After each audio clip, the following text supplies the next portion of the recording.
Welcome, everyone. This is the Humanities in Action series, a virtual seminar series put on by the Faculty of Humanities and Education of the University of the West Indies, Mona campus. Today, we bring to a close a segment that has focused on the Black Lives Matter movement, which we have been streaming for several weeks under the theme, The Historical Quest to Respect Black Bodies and Lives. We're at a weird crossroads in the history of civilization, when in an era that boasts some of the greatest advances in science and technology and some of the biggest steps in legislation and social justice and ethics, that we should still need to state that Black lives matter. But what is even more concerning is the call and response reflex that has emerged, in which Black Lives Matter is followed up by the effacing All Lives Matter. Today, we have two scholars with us who will help us to understand the themes that undergird the Black Lives Matter phenomenon from their own disciplinary perspectives. We have Dr. Isis Semaj-Hall, who will be speaking to us on literature as activism, unpacking the Black Lives Matter and Caribbean racism in literary works, and Dr. Clive Forrester, who will be speaking to us on language, justice, and Black lives. This is how we'll proceed. I will introduce both Dr. Semaj-Hall and Dr. Forrester. After the introductions, both will present for 10 minutes each, starting with Dr. Semaj-Hall. Once they are both finished, I will pose questions to them for another 10 minutes, after which I will pose to them questions from the chat. So for all those persons watching our live stream via the faculty's YouTube channel, if you have questions for the presenters, please type them in the chat and they will be passed on to me. Please note, though, that we might not get through all questions. So on to the introductions. Dr. Isis Semaj-Hall is a Jamaican-born scholar of Caribbean and Caribbean diasporic literature and cultural expression. She holds a BA in English with a minor in African American Studies from the University of Pennsylvania and obtained her MA and PhD from the University of Maryland, College Park, where she studied Caribbean literatures in English. She taught literature courses at the University of Maryland and American University in Washington, D.C., before returning to Jamaica to lecture at UWI, that is UWI Mona. Since 2016, she has been the Caribbean Literature and Popular Culture Specialist in the Department of Literatures in English. Her research focuses on Jamaican dub music, sound studies, remix studies, decolonial discourse, post-colonial theory, and digital media.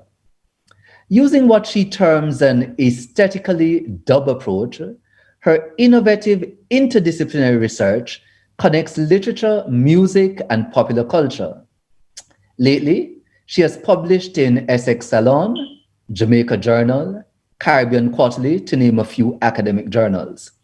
She maintains a blog titled Write Pandiridim, and that is WRITE, Pandiridim. And in 2018, she co-founded PRE, Caribbean Writing, and that is an online magazine of Caribbean writing. In 2020, Semaj-Hall launched a brilliant podcast titled For Posterity and has hosted guests ranging from recording artists Janine and Lila Ike to poet Ines Rivera Prodeskimi and novelist Nicole Dennis Ben. She also co-hosts the Kingston Creative Podcast with Odessa Chambers and Jerry McDaniels. Lately, she has been consumed with the completion of her book manuscript titled On the B-Side, Dub, Disruptions, and the Decolonial in Contemporary Caribbean Contexts. She's a proud wife and mother of 3 amazing daughters. Welcome, Dr. Semaj-Hall. So for Clive Forrester, Dr. Clive Forrester did his PhD in Applied Linguistics at the University of the West Indies, Mona. Forrester's research interests include language and the law, discourse analysis, Creole linguistics, as well as the intersection between language and culture.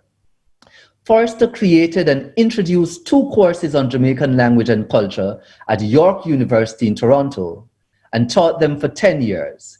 He now teaches in the Department of English Language and Literature at the University of Waterloo, where he teaches courses on linguistics and technical writing. Forrester is co-editor of the forthcoming Sounds of Advocacy, Language and Liberation, and that volume contains papers in honor of Hubert Devonish, to be published by UE Press. And he's also author of the work in progress, Creole on Trial, Interpreting Jamaican Speech in the Ontario Courtroom. That is scheduled to be published by Wilfred Laurier University Press. Clive is currently the secretary of the Society for Caribbean Linguistics.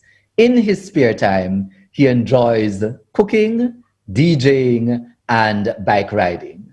So at this moment, I'll turn it over to Dr. Semaj-Hall to do her presentation. And then without introduction, Dr. Forrester will come in and do his once she's finished.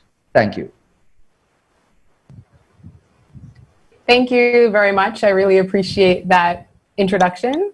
So I guess I shall begin here.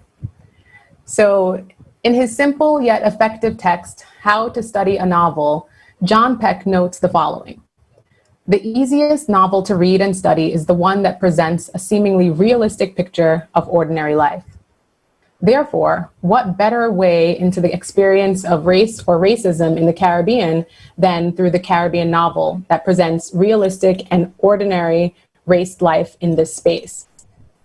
Who more capable of speaking to the cultural condition of the Caribbean's race problem than the Caribbean writer, with her observant eye, keen ear, and empathetic pen?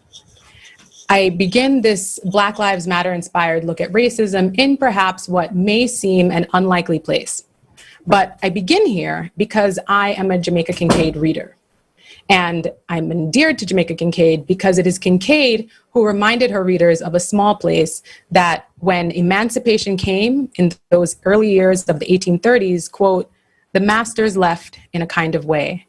And eventually the slaves were free in a kind of way, end quote. Kincaid sparked in me a racially revolutionary thought. By ending the institution of slavery, emancipation freed slaves and masters. Of course, almost 200 years later, we Black people are not yet free of our entanglement with slavery.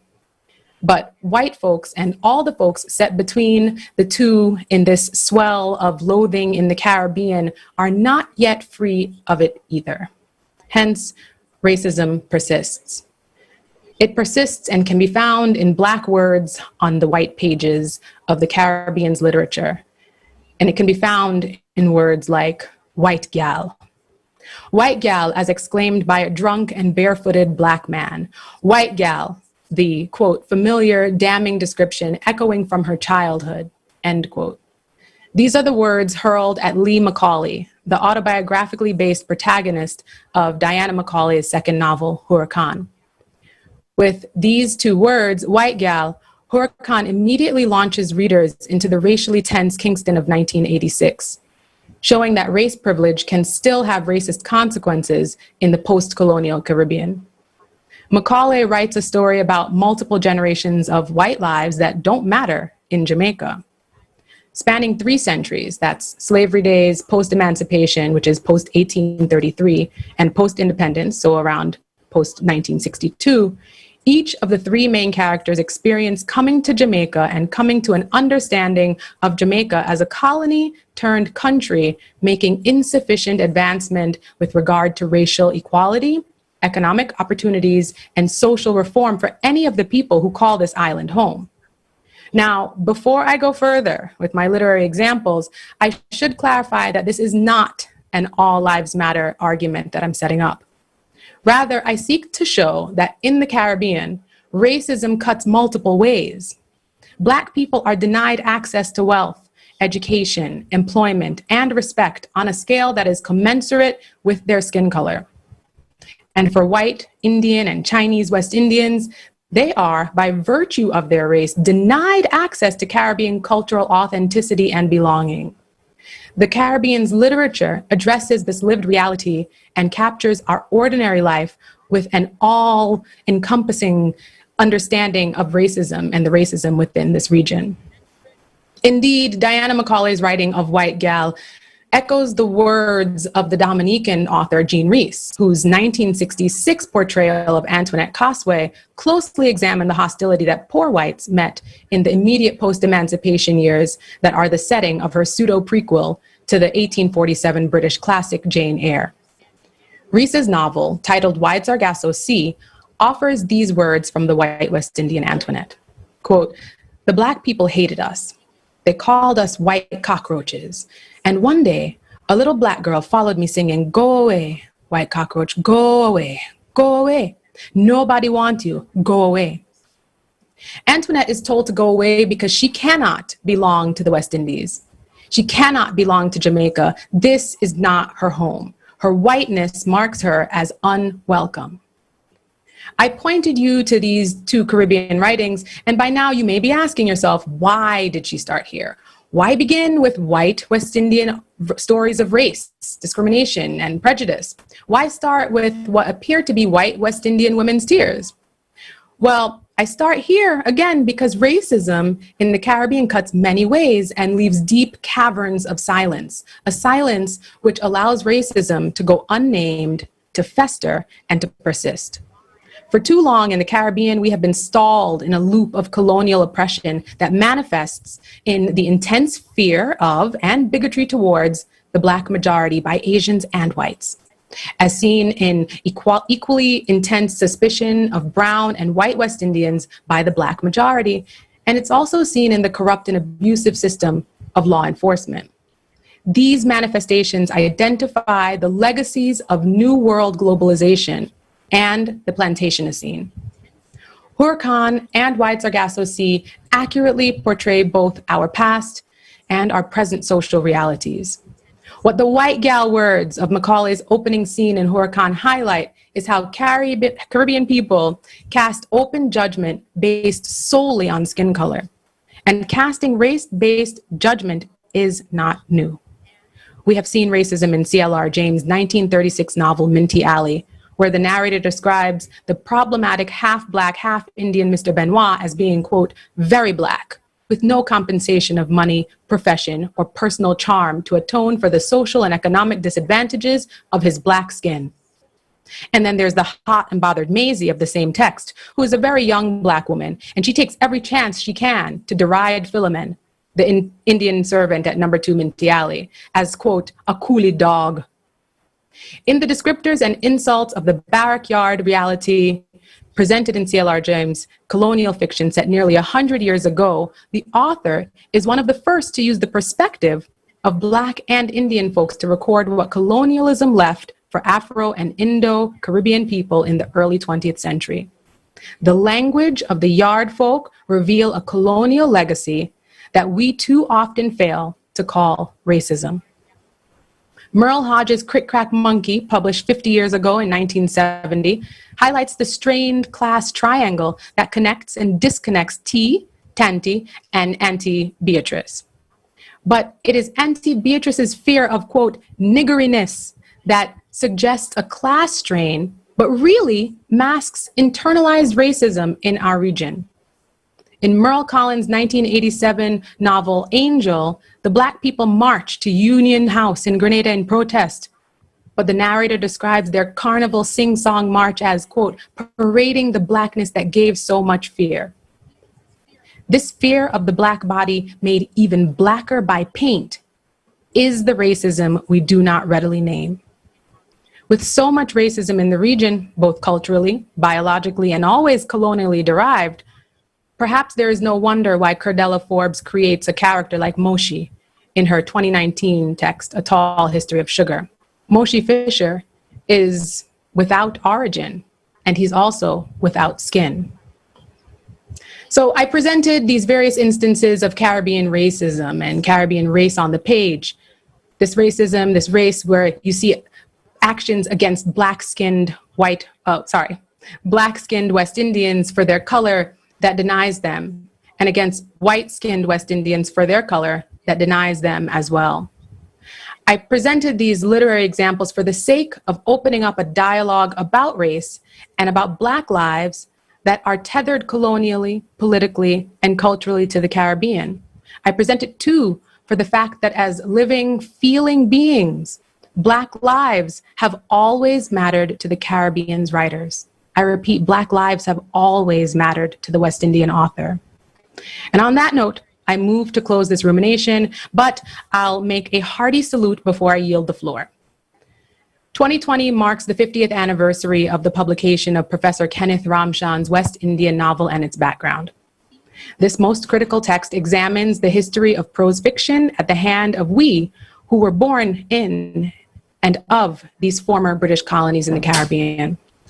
I salute Professor Ramchand and all of my scholarly predecessors who first acknowledged the cultural importance of our writings and the revolutionary need to decolonize departments of English. Thank you, Professor Ramchand, for leading the charge and decentering English. You knew since then that West Indian Englishes matter, which is why UWI's department is the more inclusively titled Department of Literatures in English. Thank you for introducing in the 1960s the first full course on West Indian literature, which helped to set UWI as the epicenter of West Indian literature as a field of focus. Thank you, Professor Ramchand, for all of your gifts. And thank you for reminding me that as a critic, it is my duty to turn an audience's attention to the Caribbean's authors in such a way that will implore them, it will implore you to read our authors' works anew. I hope I've done my job well. I hope you are stirred to purchase, to borrow, to download, and even pine for a little bit of writing even, from these here Antilles. Thank you.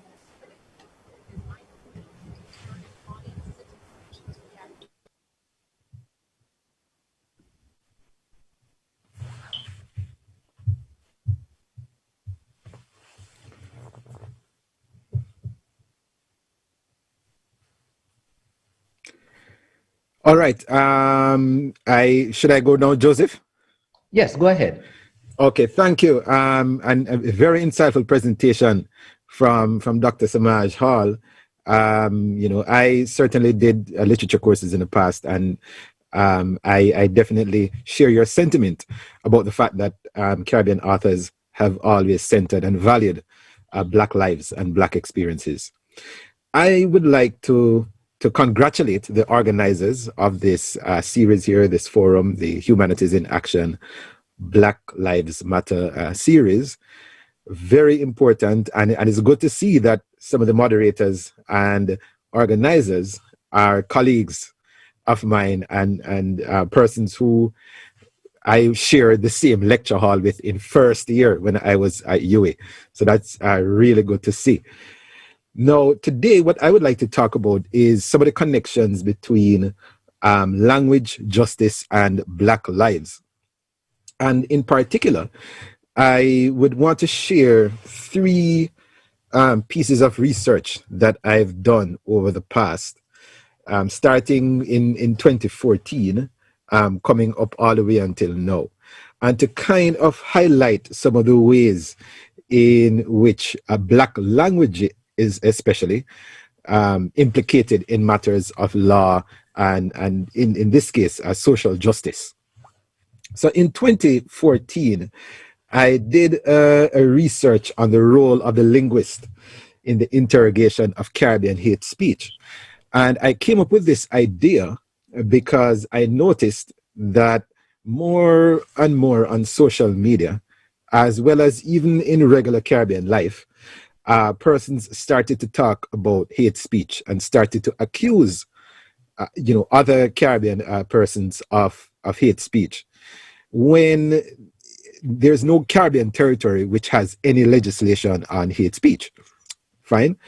And I asked the question, how do we as Caribbean citizens conceptualize hate speech against the background of Caribbean languages being seen as de facto aggressive and in some cases downright hateful?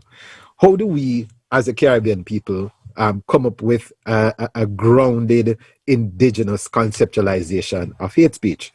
So I devised a survey And 90 persons responded to that survey. And I presented the results at the 20th Biennial Conference of the Society for Caribbean Linguistics in 2014.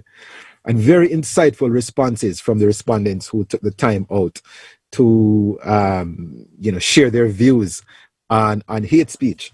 One of the surprising things that I found was that a little more than half of the respondents in that survey claimed that they suffered from hate speech. They received what they call hate speech in their lifetime as a Caribbean person, only to look at some of the responses where even things like, even words like you're ugly like, that expression like you're ugly like, or skettle, were regarded as hate speech, including words like Chinese. And what it seemed was that we in the Caribbean, and this survey was more or less Caribbean-wide, persons from Barbados, Trinidad, Guyana, and Jamaica took part in the survey.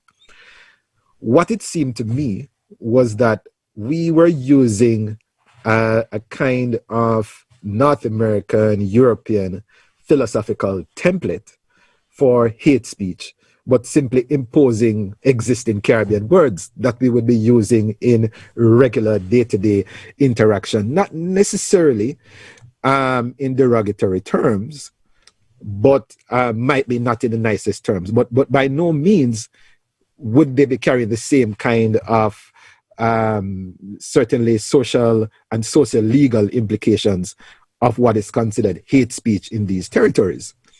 So here it is that hate speech has become something which is, thrust into, public life. It is present on social media. You hear about it on the news. And, given that Caribbean residents tend to consume a lot of North American and European sources of news, we have started to adopt this conceptualization of hate speech, which is not grounded in our own ideas about what it means to use language in a derogatory manner. And this of course has several implications for how we interact as Caribbean persons and how we deal with the kind of language that we use on a day-to-day basis. So that was done in 2014, and moving on a few years after that, I started to consider the whole matter of language rights. Now, for persons who are familiar with the work of Professor Hubert Devonish, Professor Emeritus of the University of the West Indies, Mona, in the Department of Linguistics, they would be familiar with the fact that he has been trumpeting this idea of the recognition of the Jamaican language, Jamaican Creole or Patois, however you call it, as an official language alongside English, not in place of English, but alongside English.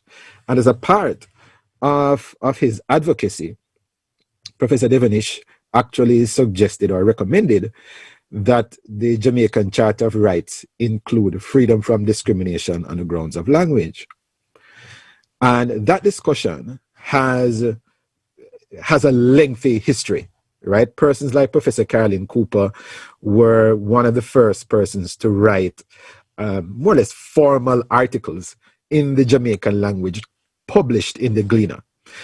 And one of the things that I started to do was to collect these articles. So not just articles published by Professor Cooper or Professor Devonish, but articles from anybody who wrote about the language problem, language rights, or the Creole and English opposition in Jamaica, and then started to look at the comments to these articles.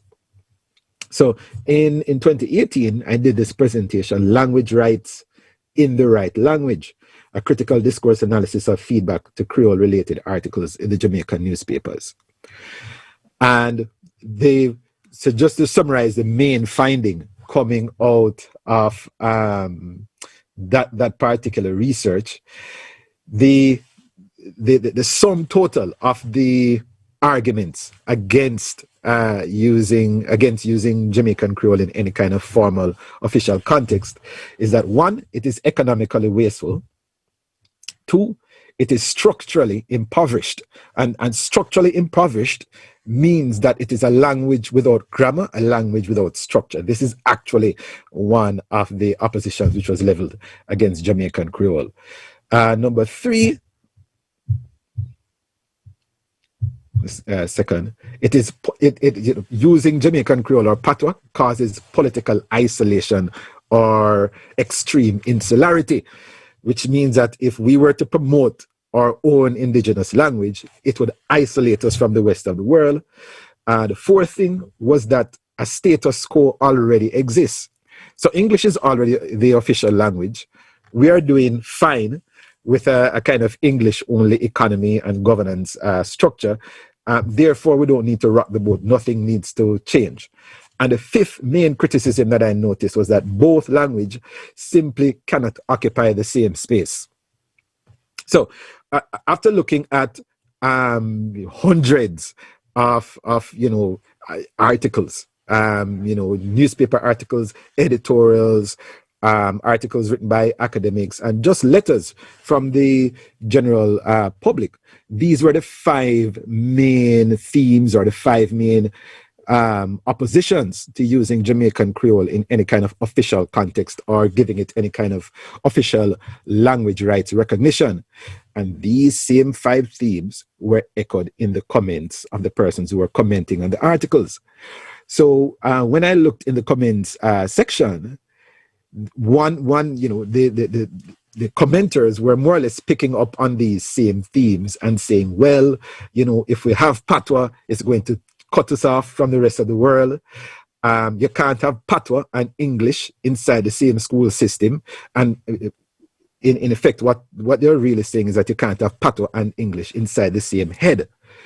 Almost as if to suggest that, one language is what can only exist in a Jamaican child's head, right? And you'll confuse children by promoting any kind of bilingual education. And the other thing which I noticed was that a lot of the commenters saw any discussion of language rights or the granting of language rights to speakers of Jamaican Creole as a foreign imposition. And this got me to think. It almost harkens back to the research that I did in 2014, where a lot of the respondents to the survey were using more or less North American and European conceptualizations of hate speech to frame how they think about Caribbean perceptions of hate speech. And here it is in this piece of research which was done in 2018. Persons are saying that it is the elites, the elites, like Dr. Semaj-Hall and Dr. Farquharson, who want to keep down us people because, their children and their colleagues are already competent in English. And what they want, the rest of us to do is learn patois and stay down. Fine? So, and a large part of this, I suspected was why? Because there is no indigenous, locally grounded way of talking about human rights. So whenever, and this is not just for matters of language rights, no, whenever human rights, and anybody could take it upon themselves to investigate this, whenever human rights is mentioned in the newspapers, go online, look for articles dealing with human rights, and then look at the comments. There is this idea that human rights, language rights are a foreign imposition. It is an external outside force which is actually trying to impose this idea of human rights on us. In a way, there might be some truth to that. Because as I said, a lot of the ways that we think about progress and human rights and societies which are socially inclusive are based on North American and European models. But as Dr. Semaj-Hall indicated in her presentation, there has been a historical precedence for the recognition and valuing of Black lives and Black experiences and Black worldviews in the Caribbean. Why is it that people don't know about it? To close, I'll talk about this most recent presentation that I did just last year, July 2019, at the Mervyn Allain Memorial Conference held at the University of the West Indies, Mona. And that presentation was called #Problematic, English as a Social Justice Lingua Franca in Creole-Speaking Societies.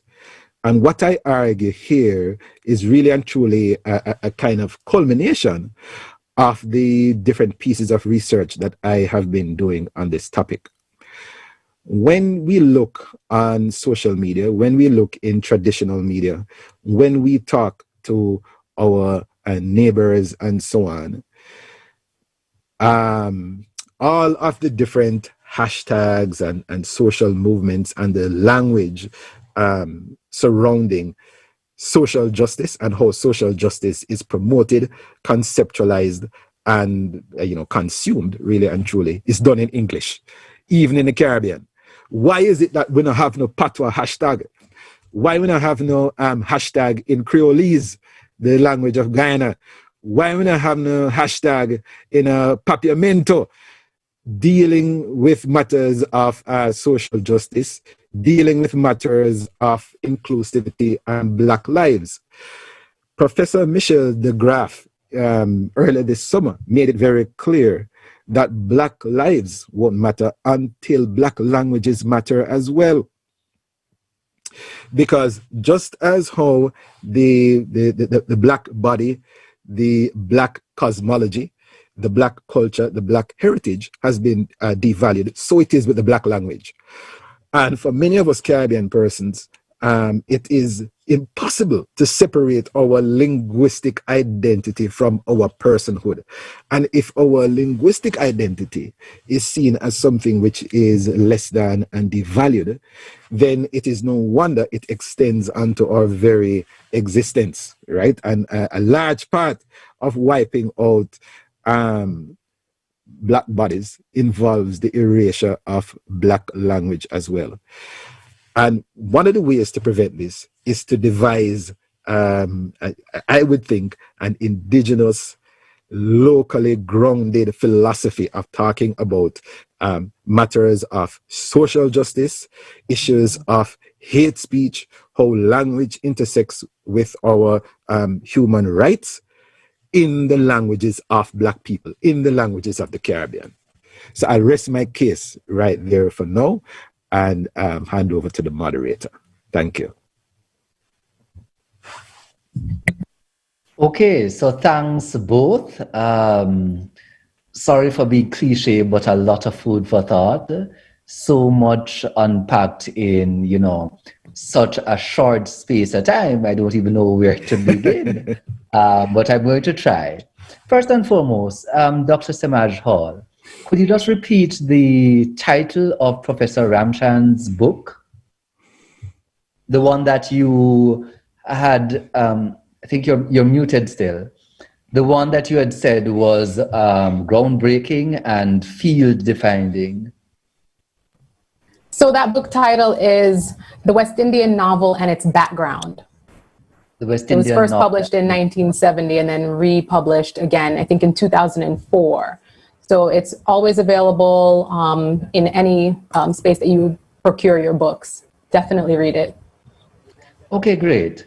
So I'm going to start with a question that takes Dr. Semaj-Hall's presentation as a launching pad, because you opened up a can of worms, and this is in regard to other forms of injustice, prejudice, etc., and what I would call the hurt people syndrome, which is why emancipation was such an important thing, although emancipation needs to be followed up by actions that are geared at therapy, if I may. And this is that an institution like slavery syndrome, both, which is why emancipation was such an important. So an institution like slavery keeps both the enslaved and the person who enslaves them in captivity, because the person who enslaves them also has to keep watch. So it's not a healthy environment for any. And then we come to the situation afterwards, centuries afterwards, when the thing is long over, but its effects linger. And how exactly do we treat with the descendants of both groups? And so what we have in the Caribbean is the playing out of the effects of that thing, whether or not some people want to admit that.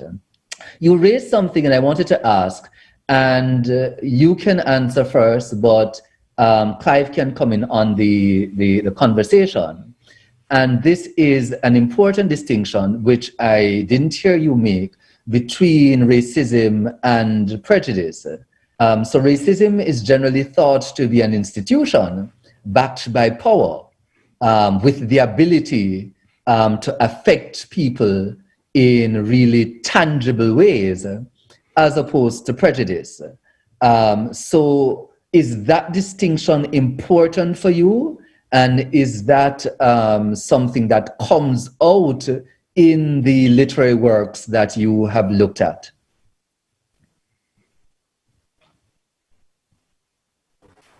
I think it's fun to stay on mute sometimes. Can you just repeat the last part of the question? I'm sorry. Yes, I was asking if the distinction between racism and prejudice is important for you, and is that something that distinction, is it borne out in the literary works that you have looked at? I think it's important to me, and I think it's important to the writers. So the thing about exploring racism in the Caribbean and in Caribbean fiction, which is looking at life in the Caribbean, is that we are hesitant to name it racism. There is some deeper comfort in calling it even prejudice. Certainly there's much more comfort in calling it classism and colorism, but it's all born from this colonial root that makes it racism. So my preference is to name it what it is. And I think that when we think about racism, we can engage in a larger global conversation, a larger African diasporic conversation that can link us maybe more readily to the experience of the Black Lives Matter movement that is happening in the United States and across the world. So I think that we should push ourselves in the direction of naming this racism. Sure, maybe it's cultural racism, but we should name it as such. So some people would argue that, at least for the black majority do not have the backing of the power structures in many Caribbean societies, even if these the institutions are controlled by blacks, but the ideologies that undergird the institutions are not really indigenous, and so. Whereas, and here again, I'm talking about the distinction between racism and prejudice. So some people would argue that a black person has the ability to not like a white person or an Indian person or a Chinese person. But what they don't have is the ability on a wide scale level to deny that those persons' rights, particular rights, whether this is the right to housing, the right to education, to healthcare, etc. So what would you say about that? So that's why, again, in the presentation, I presented this space of thinking about power, right? So sure, we're going to think about Black access to education, to equal healthcare, to employment, all of those parameters. Everything that you said, I agree with, but I'm thinking about how cultural power matters as well, and what can be denied to non-Black people in the Caribbean is a certain level of authenticity, of ownership in a sense of this space. There's a way that we have, as Black people, come to be seen as the indigenous inheritors of this this space. And so that is exactly why I have this background behind me, because it is the Taino naming for all of the spaces that we are all occupying. So I think there's a strange moment that that happens, right, in that post-emancipation period, that immediate post-emancipation period, where there's this way of thinking about everyone that exists in the Caribbean as being potentially equal, right? Masters are no longer masters, and the enslaved are no longer the enslaved. And in that kind of space, there is the possibility for anyone and everyone to lay claim to an identity that is tethered here, an identity that is born here. But then as time moves along, in these 200 years or so that since that time, we've moved away from that. And we have maintained those colonial markers of white as owners, white as having all power, and blacks as having none. But when you think about culture and who has access to culture as power, it is denied for people who are not black. And I think that's what the literature winds up showing us. All right, I see, Clive, you're shaking your head, so you can come in here. Yeah, no, I totally agree with that distinction that ISIS established just now. It's certainly, as you said, comforting for persons to refer to the I guess you could call it the lesser crime of prejudice, rather than invoking the very strong and harsh term of racism. But our ideas about our identities, and which identity has more value than the other, which language has more value than the other, is based in a kind of colonial, program, right? Really and truly. And one of the most effective ways of distorting the way that colonized people think about themselves, their languages, their identities, their very existence, is simply by supplanting your own culture, the culture of the colonizer, and calling it the superior one. And then the colonizing power doesn't even have to remain in the territory. They can walk away. And the people there will fight to the death to defend the language, the aesthetics, and the heritage of that same colonizing power. Just look in the comment section on YouTube. I'm sure there should be somebody asking about whether or not patois can exist inside a university or any kind of formal context. Right. All right. Yeah. So I hear you. And I agree completely. I was going to press the point because I hear, and ISIS brought up something that I have been concerned with too, and this is, more readily named classism, especially where Jamaicans of different backgrounds and experiences.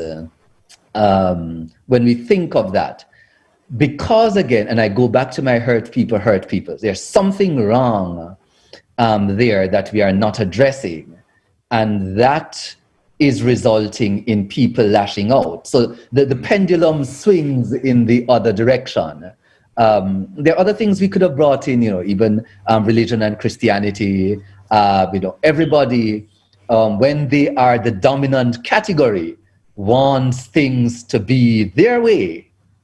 And it's not until you fall out of that position of dominance that you realize, oh no, this is not right. We should, you shouldn't impose that on us. But coming back to the matter of classism that I was going to raise, I've seen, numerous memes going about. Facebook has run several polls, those question and answer polls, plus the thing where you post something which triggers experiences. It's a thing that, if you never white flour dumpling and tin mackerel, then you're not Jamaican. Right. If dog never bite you, if you never climb mango tree and drop off, you're not Jamaican. Mm-hmm. Which means that it frames Jamaicanness in one way. And excludes a whole set of people who, just by the mere fact or accident of their birth, we deny them. So they're born within the borders, within the physical borders, but there are some cultural borders that have been set, which they don't come within, and so on. You know, so I hear Isis about or addressing those, and probably this is the time to have that truth and reconciliation in relation to Jamaica and the whole thing. So Clive, I'm glad you had it because I'd written it down before you brought it up. This whole thing of Black lives not mattering until Black X matters. Do you think that will change anything? Doesn't Black music matter, and Black, Black theater, Black literature? Commonwealth literature is one of the biggest things on the scene, the scene now. Well, certainly. But you see, the problem, Joseph, is that it matters. So when we say matter, right? So when you say Black music matters, Black fashion matters, what you really mean for a lot of people is that Black music and Black fashion makes money. Yes. Right?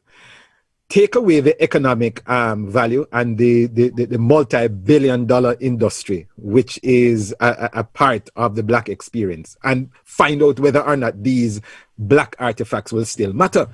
So in other words, when I say Black lives, or when I say Black languages should matter, what I refer to is that they have an intrinsic value.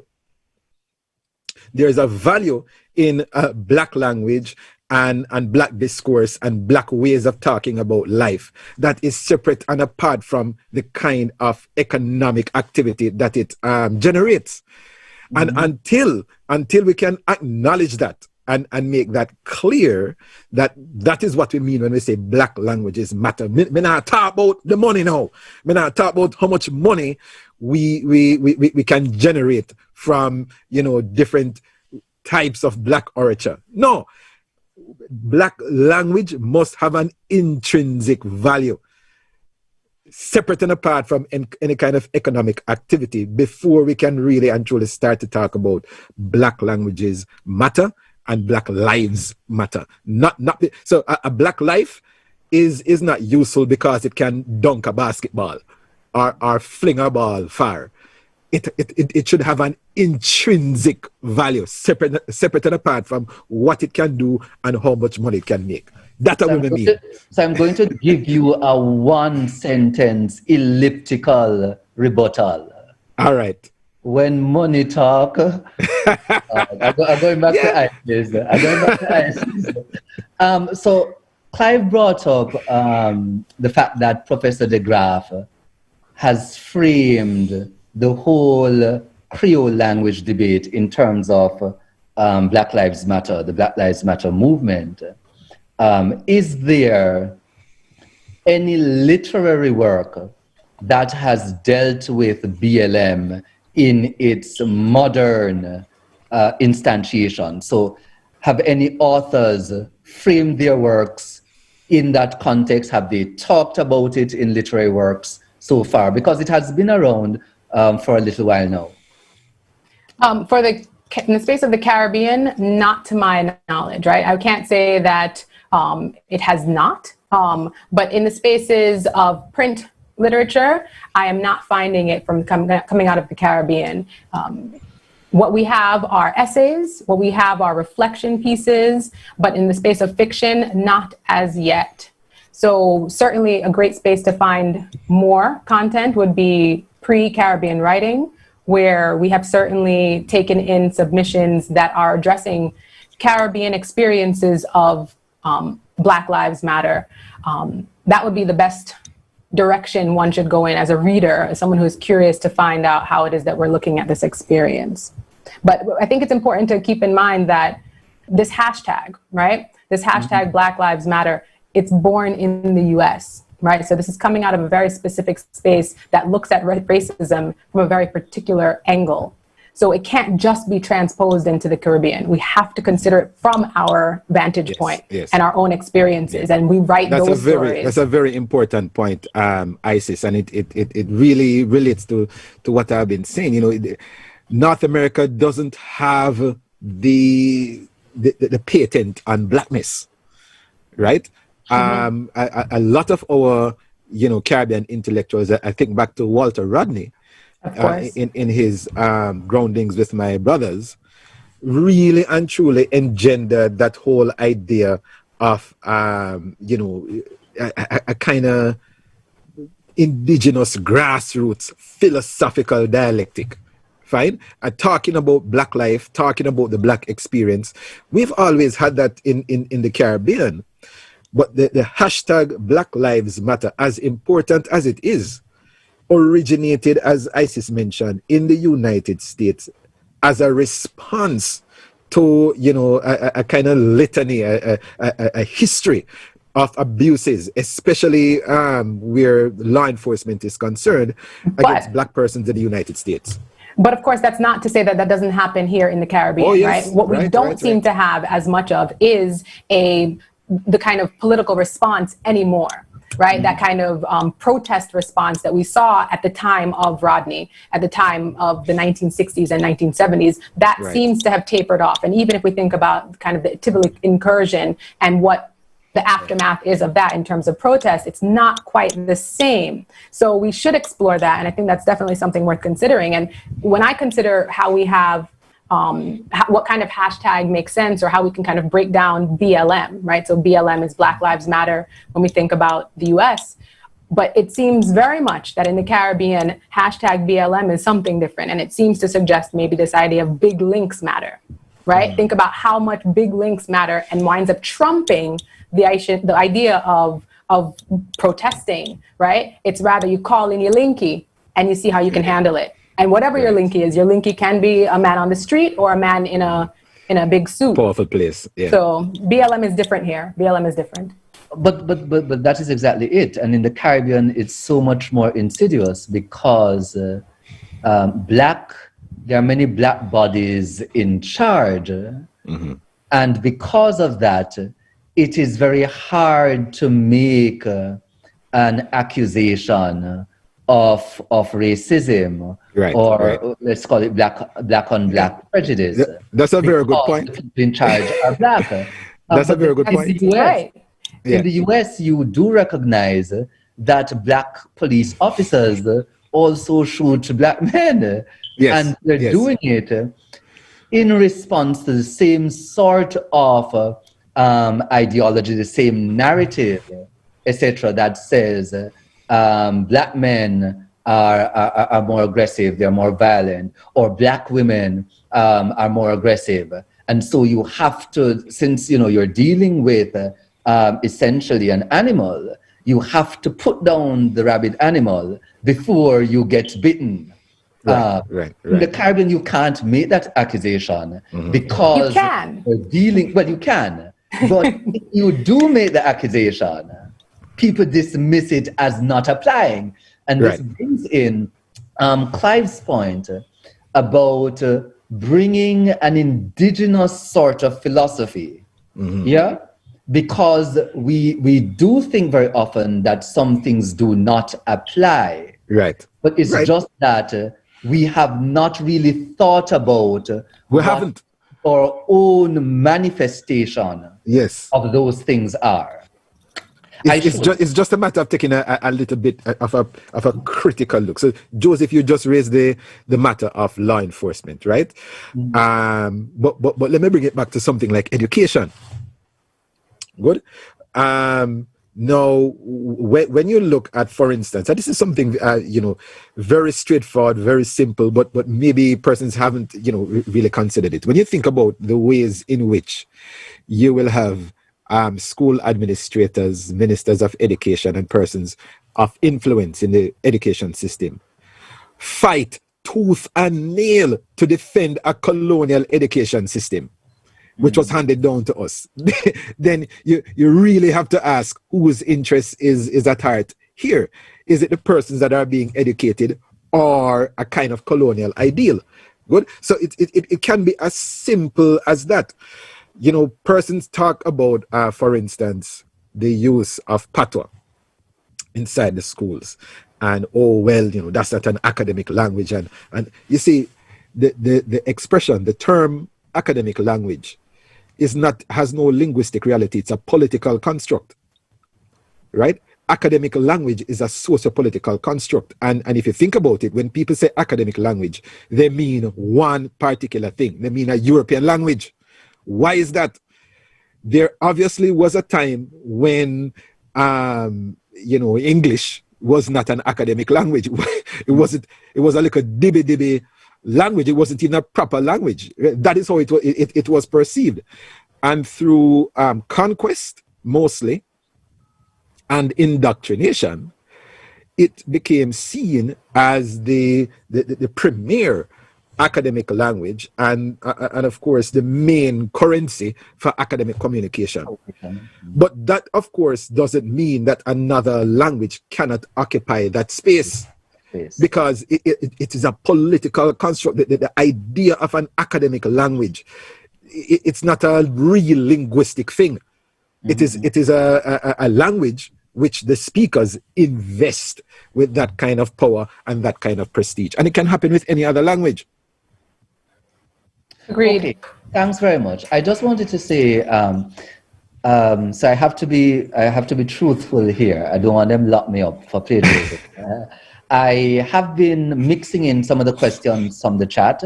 So that question that I had asked about the presence or the engagement with the Black Lives Matter movement in contemporary literature, that was from the chat. That was from Nardia Littman.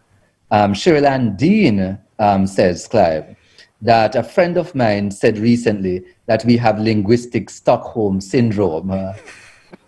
And I'll read from Stefan. It's a good way to describe it. Ask Isis for a comment here, but to the first part of the discussion, Stefan Campbell said that understanding that other races experience prejudice should not be equated with the historical and contemporary impact of racism on the everyday lives of people of African descent. All right, I think I'm going to ask you to respond.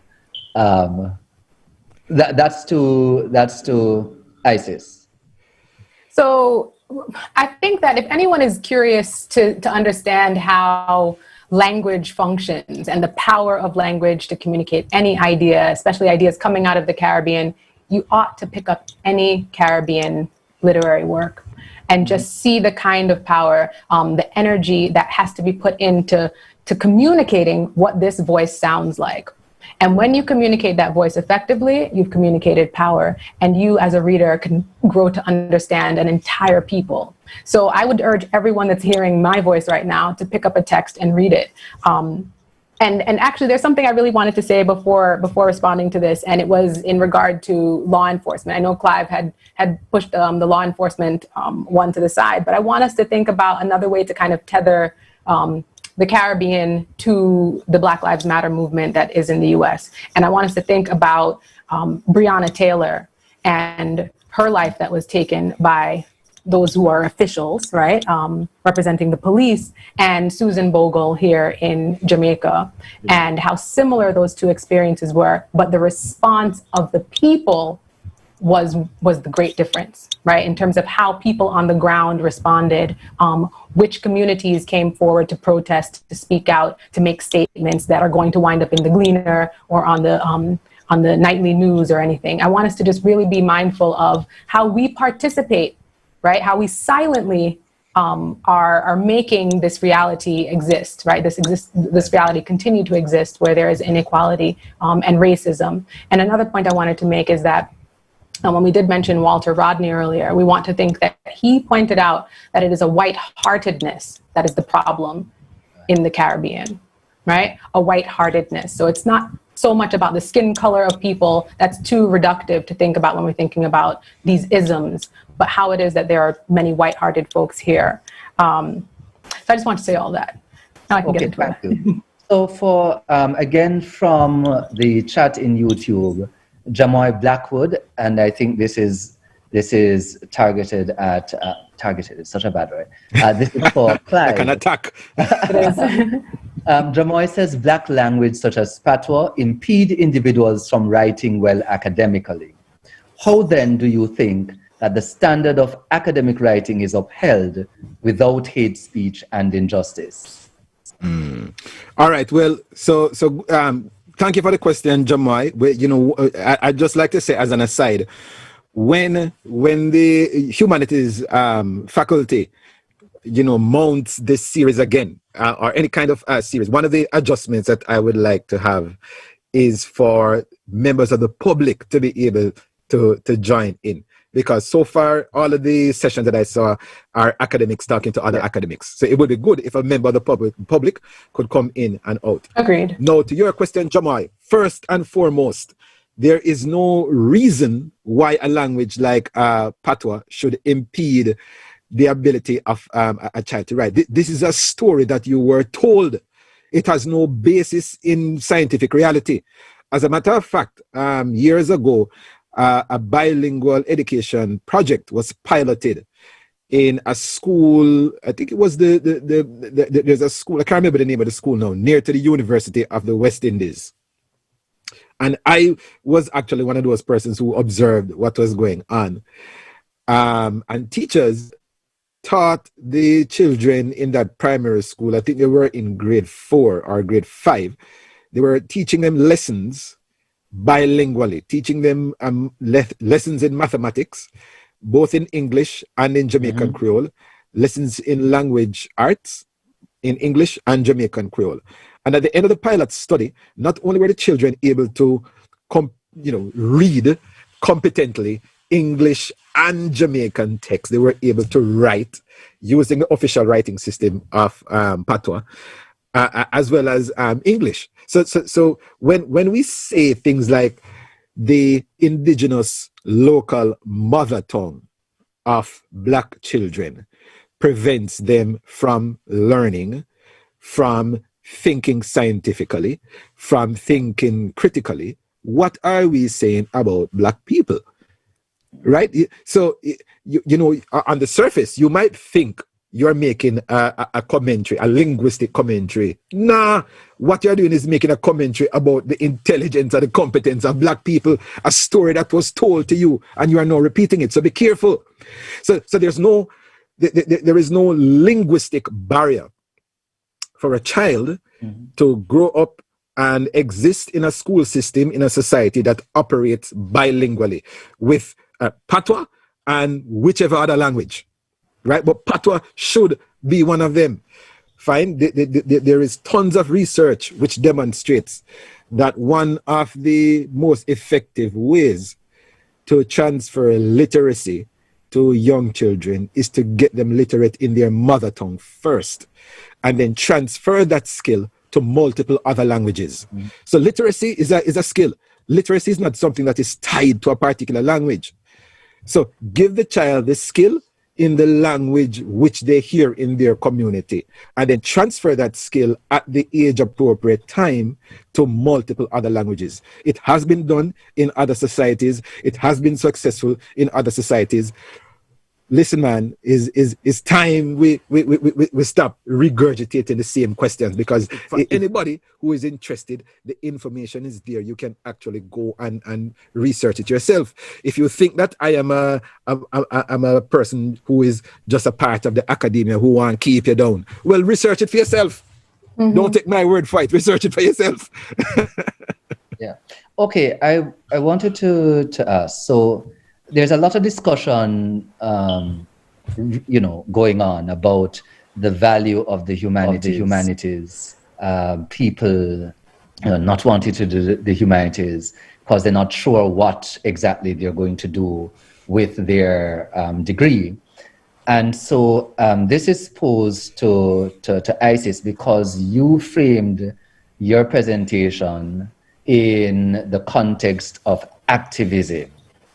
And so I wanted to ask you, activism, isn't that the people out there in, Jamaicans for Justice and, and those groups? How do you get activism? So can somebody who is writing fiction be an activist? Can that person impact something as serious as Black Lives Matter? Absolutely. Absolutely. Am I off mute? Perfect. I'm not on mute. So the humanities is poised for this, right? And a degree in the humanities, a study of the humanities is going to prepare you in ways that are almost immeasurable, right? We think about someone like Edwidge Danticat of Haiti, who considers herself an artivist, all right? So that combination of art and activism. And that's what we want to consider here, is that through art, you're able to reach so many people. They'll pick up a text and gain empathy because of how it is that you've written, painted, or created the piece of art that you have. That's what you build in terms of skill if you enter into a humanities program. The other skill I think that you gain from humanities is communication. We are in a time where protest isn't always happening on the ground with people chanting and, stomping around. That's a physical kind of protest. What we've been seeing with hashtag Black Lives Matter and other protests that have been going on for the last 10 years is textual communication. So digital communication. And if you don't have those skills, then how can you effectively communicate whatever it is that you are in protest of, against, whatever you are in favor of? You have to be able to communicate those ideas effectively. So good writing skills, good reasoning skills, and overall good critical analysis. If you can't look at the world critically, if you don't have developed skills in critical analysis and surveying the world and understanding and questioning that world, then you will wind up accepting any information that is given to you, right? Yeah. And with so much information readily at our fingertips through Google, through social media, information's always coming towards us. How will we know what to debunk and dismiss if we don't have critical minds? So humanities is exactly where you need to be in a time where information is too abundant. Yes. So I would like to add to Isis' response quickly, just to say that historically, when you look at social justice movements, advocacy and activism, kind of campaigns and so on, it's normally people in the humanities, sometimes more than often people in a department of English as well. When you look all the way back to the Harlem Renaissance, these guys were poets. And even before that, long time ago in the French Revolution, there were a group called the Philosophes who were writing poems denouncing King Louis, right? And really and truly that could have been the spark that set ablaze the kind of revolutionary spirit that already existed. So yes, the humanities is important. And this is not to say more important than the sciences or anything. So people in the sciences, yes, they're doing good work. They're doing important work too. Doctors, physicists, and so on, right? They save people lives. And then we in the humanities make life worth living. So Clive, for the young, high school student out there, or even for somebody who has left high school years ago, out there working, and for them, this Black Lives Matter thing is not just a talking point. They live it every day. Police come kick down them door, man out a door, a fire shot, them a try do homework and they have to hide under bed, can't find. Your thing is linguistics. Your discipline is linguistics. Does that have any relevance, any tangible relevance yes, for it does. its whole movement? And so let me show you how. If that student, if that person wants to change his or her life and the life of his or her community, then why would they go to university, spend the money what them not have, in order to go and it's not just language, it's not not just languages like Spanish and French. Yes, you are telling them to study. You're telling them to study patois. Yes, that's important too. So I must confess that linguistics chose me. I was actually a law reject. I applied to the Faculty of Law, and they said, "No, we don't want you." And I kind of ended up in linguistics. They had a big scoop back in the late 90s. They were just taking up all of the law rejects, and I was one of them. I ended up in linguistics, And I enjoyed it. I was having such a good time that I decided to stay. But you, Joseph, alluded to the poor black youth who he's being harassed by the police, right? He's being looked down on by persons in high society. He applies for a job and him can't get to work because his skin tone is not the right tone. But he's also in class, understanding what the teacher is saying, wants to raise his hand and say something, but is afraid to do so because I'm afraid to do it in a patois. Mm. So, Okay. so Black lives are also impacted on that front as well. So you know how much picnic in a classroom now. Understand what the teacher say. Want to answer the question, but I'm have to answer in a patois, and I'm afraid to do it. There's research on this, and who does it affect? Disproportionately, boys. Who is dropping out of school at alarming rate?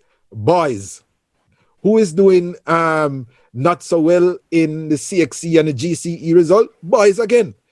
So here we have an actual real life situation, as simple as it may seem, that is really and truly a problem that can be addressed by persons with training in linguistics. That is it's going unseen because it's not as obvious as police brutality.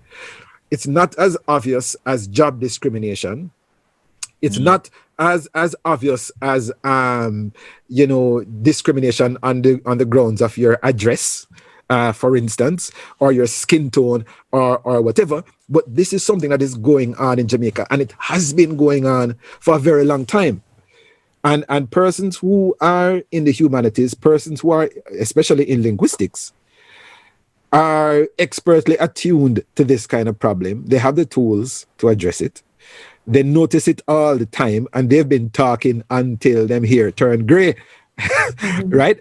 With minimal impact. So it's not to say that all the talk has fallen on deaf ears, but in terms of our consciousness as Jamaicans and by extension Caribbean people, the kind of consciousness that we should have about our linguistic identity is lacking, given the kind of research which exists, given the kinds of advocacy which has been done by persons in the departments of linguistics, persons involved in education, educational psychologists, and so on.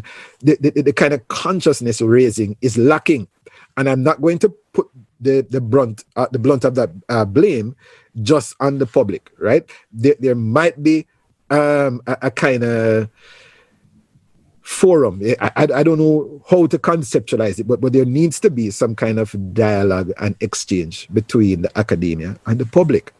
So that when people start to think about patois in different ways, it doesn't seem like something that the academics who sit on high is telling the patois speakers who sit down low what to do. And when you read a newspaper, that is what people think.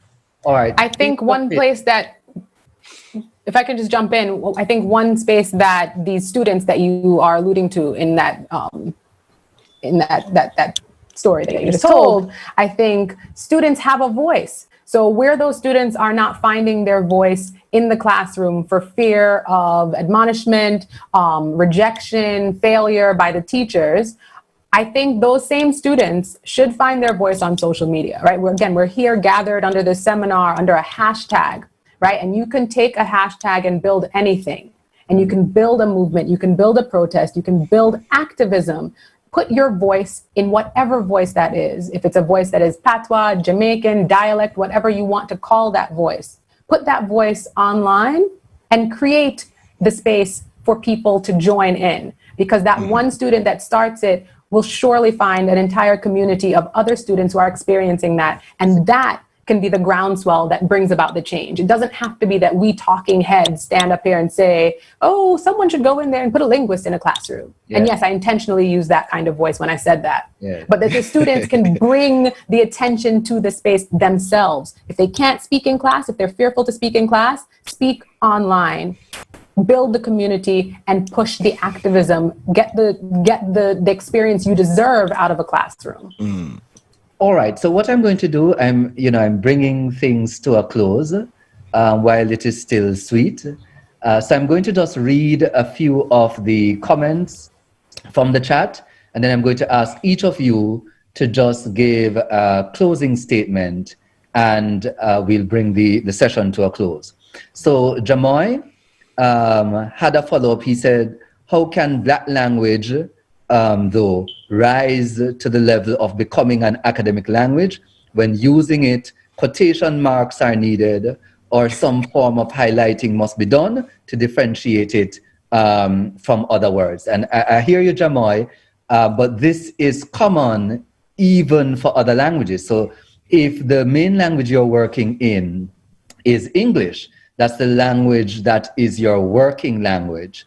When you introduce another language, let's say Spanish, very often you do that by italicizing the words, so people know that it comes from another language. It's not from the working language. So it's not uncommon.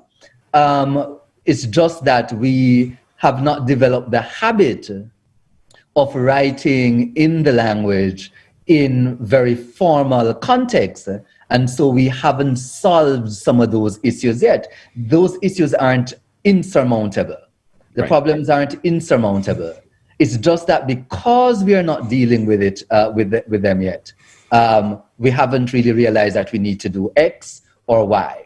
Haiti, Haitian Creole, which is very similar to Jamaican Creole, just that it is French-based. It draws most of its words from French. It has been one of the official languages of Haiti for quite a while now. It is used in parliament, it is used in official documents, so we do have evidence that it can be done. Right. So, you know, we have to keep on moving. Other comment? All right, I'm trying to find the comments here. So Nardia Lippman says, fiction is a part of a culture's material, of a people's material culture. We are still studying Shakespeare and learning about cultures because his fictions were political. Yeah, and that's true. You learn so much about not only British culture, but other cultures from just reading Shakespeare, because he included the whole politics of Western Europe at the time in his works. Jamoy, again, says Black language is not facilitated in the syllabus, and you will find that schools will chastise students and punish them to speak properly. How can something so pathological be broken at this stage?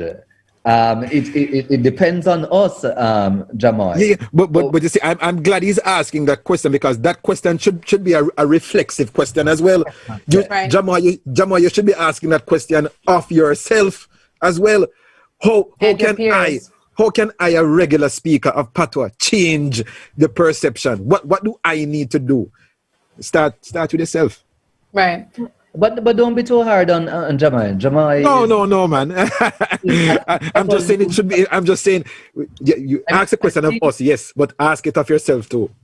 I'm seeing evolution in Jamoy's thinking.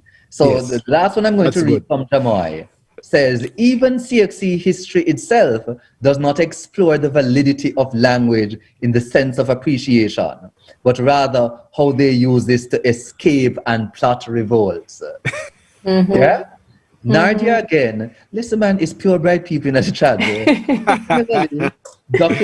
This is Nardia. Similarly, documenting Caribbean fiction must happen to teach future generations about the Caribbean as it was, to learn about where we are going. Yeah. And the final set of things I'll read. Again from Nardia, and doing so, all right, let me not read that one because it seems to be earlier in the chats. Okay. But very good, very Can I add something really quickly, Joseph? No, just a really quick comment. To add, this is going to be in your 1 minute. Okay. Summation. So very insightful discussion, very lively debate, both here and in the chat on YouTube. And this series and the different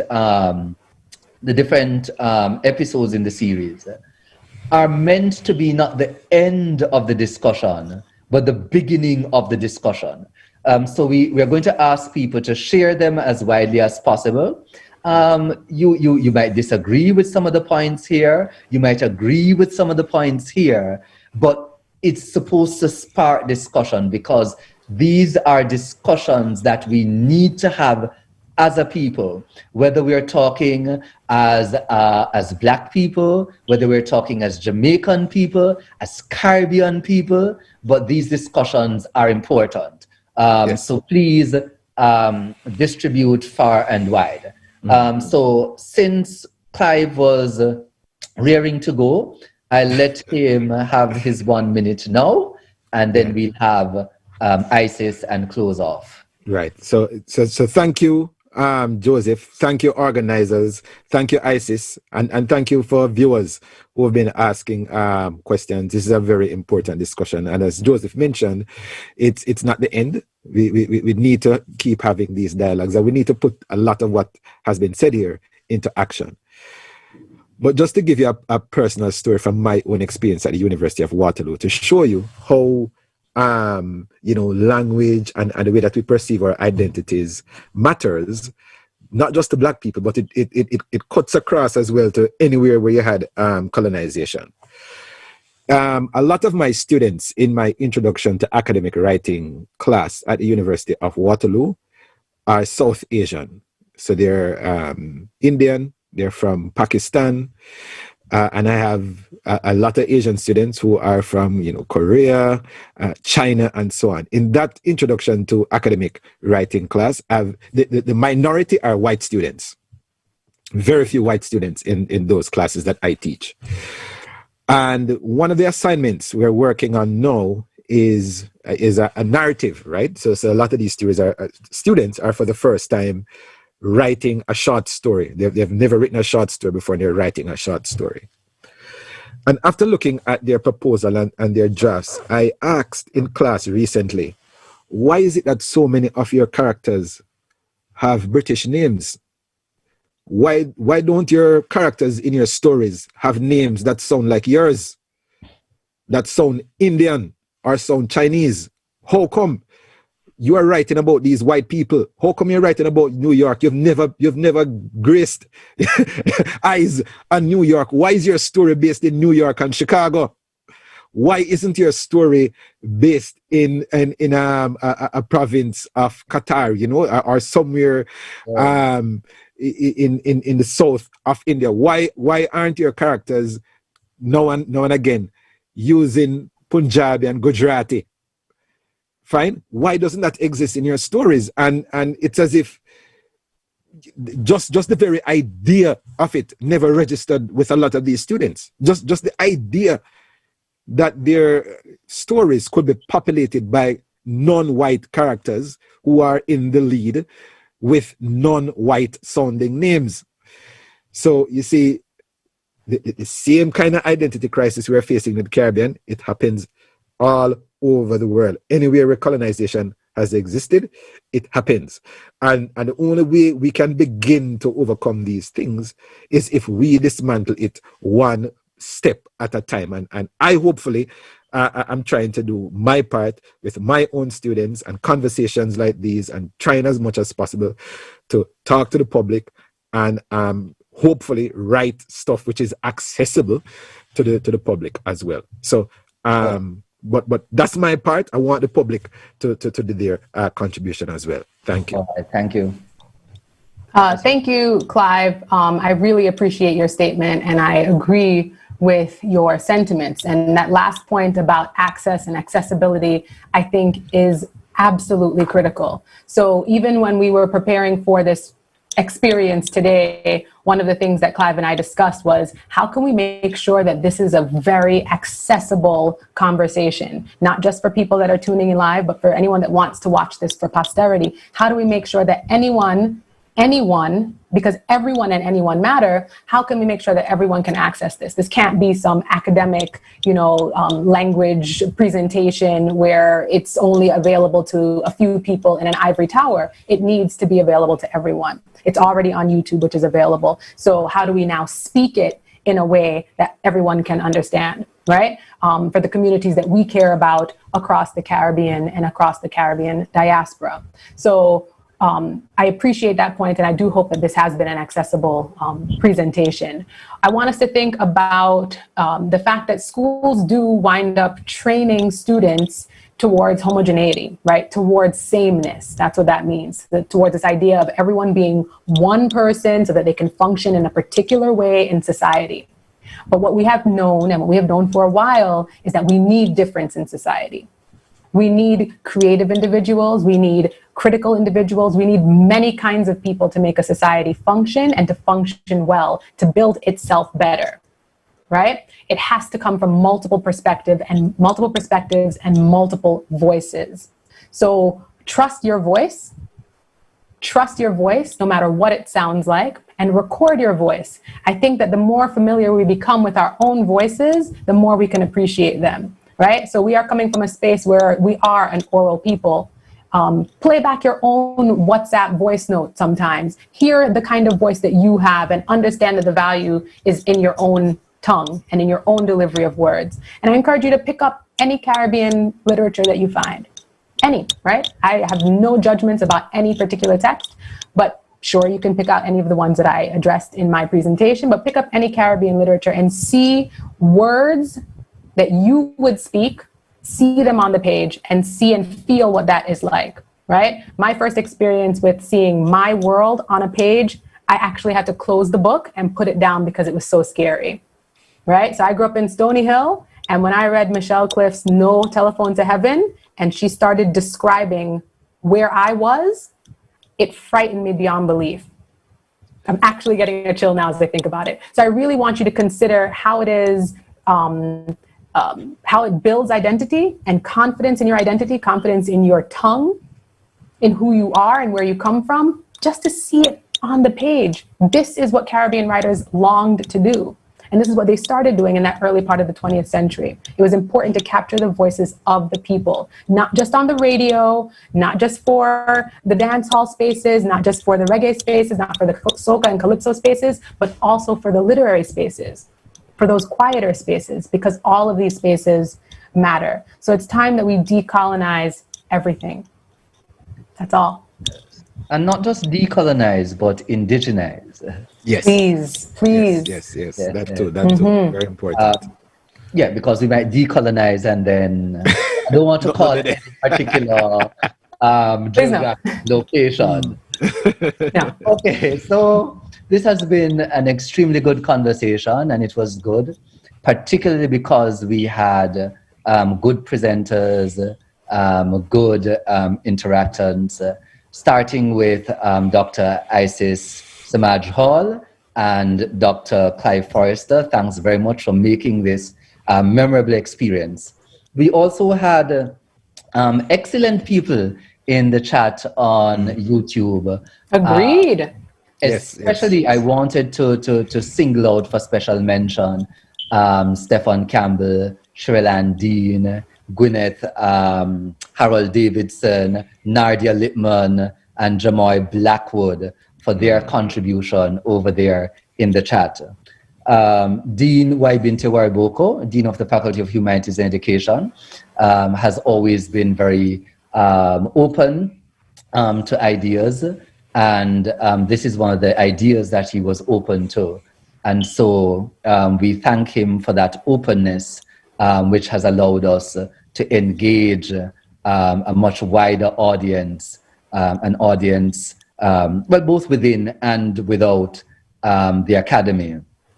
Also, there are some important people who helped to make this event possible and who are responsible for making it a success. First, I would like to mention the big woman behind this, and that is Dr. Nicole Plummer. She is Associate Dean for outreach and marketing for the faculty. She is the head cook and bakwashal.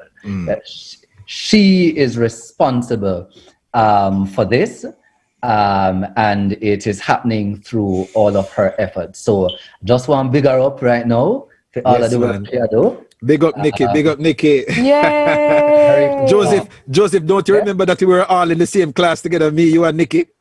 Don't shame me. We were all in that same class together all the way back together, coming from all the way back in 2018. Yeah, whatever. Yes, but there are some other people working quietly behind the scenes, and that's Andre Forbes, Andre Hewitt, and Ishmael Preston, providing technical support for what we have been able to do. Very good. And we are really appreciative of all they have done. Yes, thank you. So there you have it, folks. This is the last in the Black Lives Matter series. But remember that the Black Lives Matter series is just a part of a larger series, which is the Humanities in Action series. And that will continue. Watch out for the announcements from time to time. And do join us. Please send out the links and the notices when we send them out so that we can have other people benefiting from the discussion that we have in these series. It has been a production of the Faculty of Humanities and Education of the University of the West Indies, Mona. Thanks for joining us. We appreciate you.